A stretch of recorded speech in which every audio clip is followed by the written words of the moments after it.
Dans cette vidéo, nous allons voir la gestion des comptes de tiers.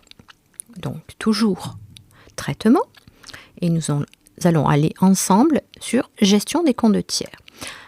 Alors, le principe est analogue à celui de la gestion des comptes généraux, avec la possibilité sur les comptes de tiers de filtrer par nature de tiers, client, fournisseur, salarié ou autre. Alors, nous avons des clients et fournisseurs dans notre fichier. Alors, je peux sélectionner un client. Prenons l'exemple des clients. Voilà, clients divers magasins. J'aimerais un petit peu aller voir quels sont les soldes, les cumuls sur ce compte-là, travailler sur ce compte clients divers magasins. Alors, vous pouvez en fait visualiser d'ores et déjà que le logiciel me demande ce que je veux faire sur ce compte-là.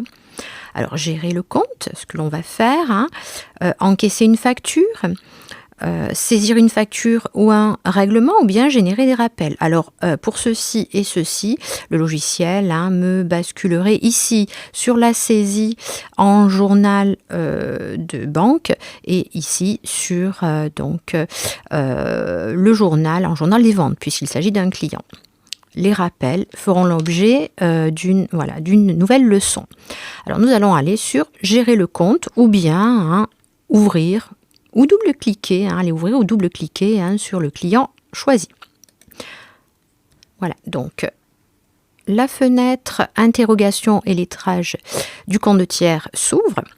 Il est possible ensuite de choisir un autre tiers et de lui demander de l'afficher, donc ce que l'on fera tout à l'heure. Alors, comme pour les comptes généraux, nous pouvons visualiser les différentes lignes d'écriture concernant ce compte-là, ce compte de tiers.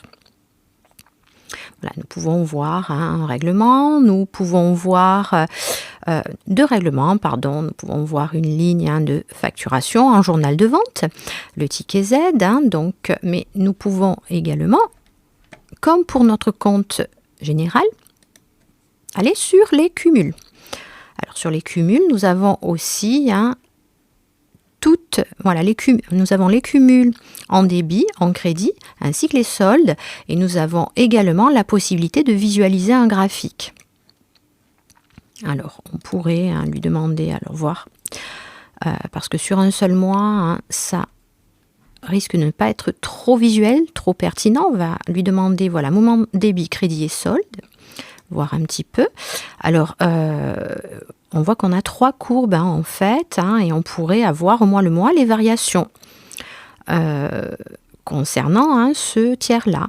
On a également secteur. Je pense que ça sera pas vraiment idéal. Et voilà, histogramme, nous pouvons visualiser les mouvements débit, mouvements crédit, ainsi que les soldes. Donc, tout comme pour nos comptes généraux, nous avons à notre disposition des graphiques qui sont d'autant plus intéressants que le compte aura été mouvementé. C'est un petit peu, le contenu est un petit peu léger pour que ça soit percutant visuellement. Alors ensuite, nous avons dans cette fenêtre interrogation, donc la possibilité de lettrer. Ceci fera l'objet d'une prochaine leçon vidéo, mais également de générer des rappels.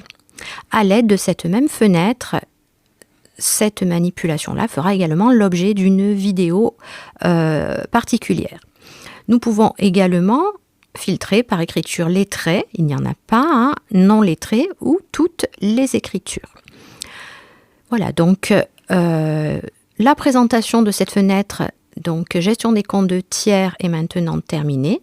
Nous allons passer au lettrage manuel d'un compte de tiers.